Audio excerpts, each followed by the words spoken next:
acting national chairman of the People's Democratic Party under Umar Damagum has said the devil is using some members to cause crisis within the party.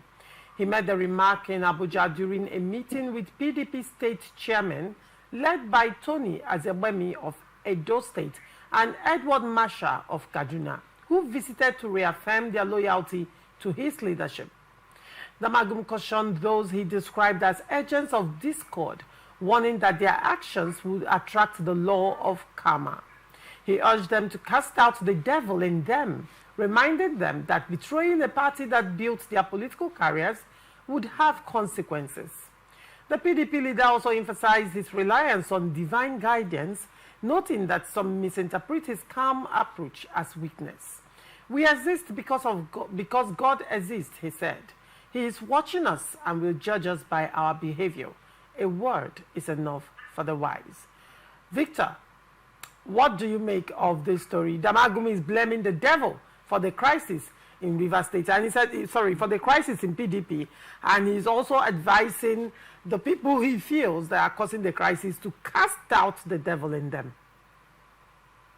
You know, for a second, I thought I was in church, and maybe you are turned to the preacher and you were giving a sermon through Damagum. I mean, it's hilarious, really. It's hilarious. I understand, yes, there's a God factor in every of our activities and existence, but in this case, it is just a place of, or a case of irresponsibility from adults, from individuals that ought to know better. He ought to know better. I mean, whatever he has said about God and our actions is completely true. But then God has given man the responsibility, call it dominion or whatever, to coordinate their affairs of the men as it is. How then you come and hand over it and blame God at the end of the day? You're trying to, if it was possible, to blackmail God that God this and God that. I don't think that is very relevant. It shows weakness. It shows a high level of irresponsibility, and incompetence, really. Because if you are a leader and you hold a position in trust for a group of persons, it is expected that you are going to take decisions that would ensure the growth, the organization, and the management of that organization. And the moment you fail to do that, it means you have failed for that responsibility. And that is all it is.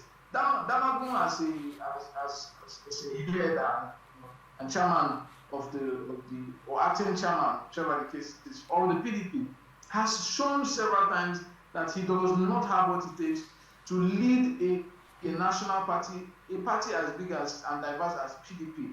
Otherwise, okay, how many persons has the party suspended? Before this time, this Christian, how many of the members, that has a party discipline? Look at the past couple of months. Had several governors leave the party, consistently leaving the party, hide individuals, leave the party. So the question is, why are they leaving the party? What has the party done to ensure that this does not continue? What has Damagum done as a national chairman to ensure that the party, is better for it? And in 2 years' time, we have an election. From 2027, we're going to have elections, and we're going to have a lot of these, challenges. Come up from now. If you cannot organize yourself and you cannot take decisive moves as a party, you cannot get a hold of the structure of the party, it means you're failed. You're showing incompetence, gross incompetence. And this is not just for Damagum, but for all other angles and organs of the party, both the BOT and also the NEC, all put together. They have failed their responsibility. When you organize a party and you say, okay, you're the NEC or you're the BOT, what decisions have they taken that are decisive? Absolutely none. Even at this point where it seems that the loggerhead, instead of you being decisive, you're trying to come up with some sort of emotional blackmail to talk about God and how people should, remember God and think, no. That is not the duty of a leader to come and preach to us. Leave that for the preachers in the church and in the mosque to do all of that. Your responsibility, you've been given a position as a head. There are disciplinary actions for those, that falter. Do all of that. There should be consequences for actions of people. Have you been able to, take those consequences, take the hammer and hit them. No, we've not had all of that done. So if you've not been able to do that as an individual or as a leader, I don't think it makes any sense coming to try to use a religious and emotional blackmail to no, that is, it shows the responsibility, and that is the problem a lot of our leaders in this country. Once something goes wrong, once they have failed to take action, they start calling on God and telling them we should pray and we should go to God and ask for. No, I think this PDP, current PDP we're seeing, has shown and exposed the level of leadership that we have, to show how low our leadership quality is in terms of the people that are occupying leadership position. It's an unfortunate situation for a party as big as PDP to have people that are not decisive at the helm of affairs. It's a disgrace, and it shows that we don't have is working democracy. We have constructive opposition, trying to checkmate the current government or the people in power to is governed properly. So it's an unfortunate thing. Whatever he has said, for me, it reeks of complete incompetence and irrelevance. What does that mean? These people, do they care? If they have some sense of morality before this time, they probably would not have done some of the things they've been doing. It's because they do not have it.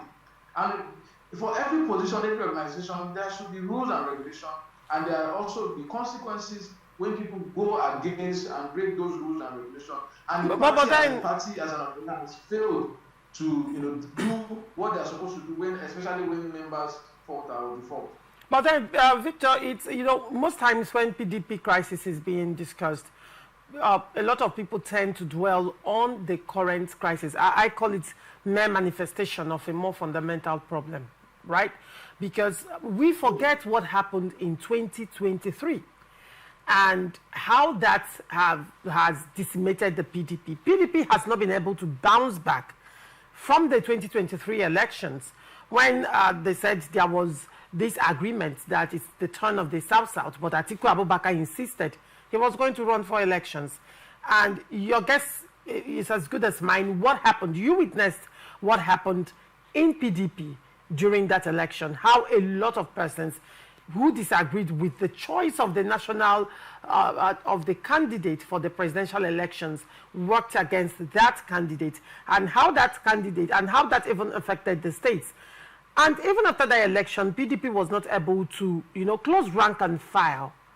Recall Edo State, for example, those states during the Guba elections, PDP, APC, Labour Party had the same crisis, the same kind of crisis, right?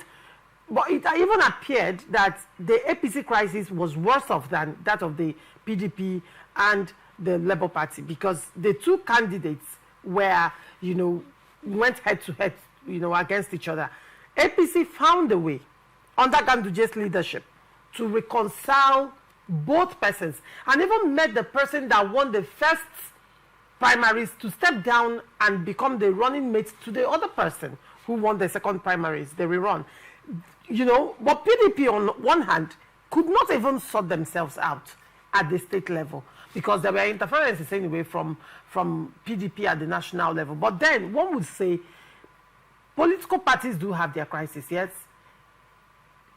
APC, on the other hand, have found a way of reconciling their internal squabbles. PDP, on the other hand, since 2023 till date, have not found a way to reconcile. Board of Trustees of PDP, on the other hand, have taken sides from the beginning of the crisis till now. So who will bail the cats? That's the question. Who is going to bail the cat in PDP? Well, that's exactly what I just said. Incompetence.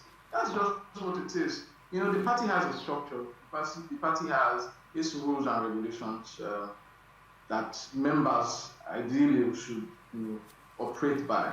And just like you've mentioned, we've had this incident occur over and over. This is not the time it started. It's been going on. And several times when these infractions happen, we've not seen decisive, actions by the party, the organizations of the party or organs of the party to discipline, individuals that fault that. We've not seen all of this. But all we see is, when this person is disgruntled, you push here, and at the end of the day, they see that they are not able to have their way. They move to the next party. They defect, and give an excuse, the same party that they were opposed to, and they joined, in this case, the APC. So you see that, and mind you, this is not peculiar to the PDP. Yes, I agree, the leadership of Ganduje, was seemingly they were able to, sort of organize the party and ensure that they bring members together and synergize to achieve their goal of, and taking over the leadership position in the country. But then, there's a figure there, Tinubu, President Tinubu, now President Tinubu, then was behind a lot of this move. He went around a lot of persons, made sure he talked to a lot of persons. I'm sure sacrifices were made where they needed to be made. Because how do you explain how Tinubu and Nyesom Wike are the ones working today? How do you explain that most of the governors, including the Oediri just last week, that we know these guys were opposed to the president? How are they suddenly working with the president? How are they suddenly, in preaching the renewed hope agenda? You ask yourself the question. It's all interest and how you play it. And what makes a party or any organization function, it's not the absence of challenges or the absence of diversity or variant views. It's the ability to be able to manage the different interests that come up and carry people along. That is just how it is. And because we're not futuristic in our thinking and the way we operate, we seem to want to consider the now, what we're going to benefit now, what we're going to get now. Otherwise, some of these issues that are coming up now shouldn't be so difficult to resolve. Okay, this is 2025. We've not had an election. We're going to have an election soon. What do we do in the moment? Another election is just by the corner. Mm-hmm. How do we ensure that our persons come up in this? Let us settle our differences and get Anambra State. Let us settle our differences and get this position. Let us settle all the by-election. If we're able to do that, then we're able to build from there. But they don't think this way. All they're thinking about is, how do I grab it? How do I be the one in control and in charge? And because of that mindset, it's difficult for them to be able to resolve what is. Trust me, it's going to be worse.